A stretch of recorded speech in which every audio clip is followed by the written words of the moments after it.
তুমি কোন দোকান থেকে বিড়ি খাও আমাকে সেই দোকানে এখন দেখাবো। আজকের পর থেকে যদি আমি তোমাকে বিড়ি খাইতে দেখছি তোমার খবর আছে দেখি। এই যে এই দোকান ভাই। আরে ভাই আপনি এলো? না ভাই, বিড়ি টিড়ি খাবো না, বিড়ি খাওয়া ছেড়ে দিছি। হ্যাঁ?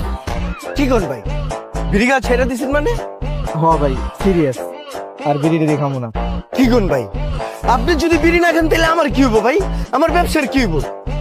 আমি আগে ফ্রি করে বিড়ি বেচতাম এইটা। আপনি আমার তো বিড়ি কিনতে কিনতে এখন আমি একটা দোকান দিছি ভাই। এখন যদি আপনি বিড়ি না কিনেন আমি বিড়ি কার কাছে বেচুম ভাই? আপনি কি ভুলে গেছেন ভাই, যে সময় আপনি প্রথম চাকরিটা পাইলেন ওই সময় আপনি আমার দোকানে লৌড়াইছেন একটা বিড়ি খাইতে। যে সময় চাকরিটা গেল ওই সময় আমার তো একটা বিড়ি খাইছেন। আপনি যে আউট পেতেছেন বিড়ি খাওয়া ছেড়ে দিবেন, আপনি কি আমার কথা একবার ভাবেন না ভাই?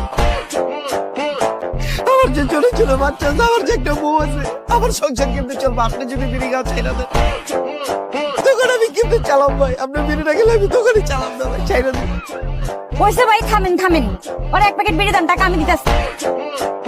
কোনটা খাও তুমি বিড়ি? এটাই নেন চলো জলদি।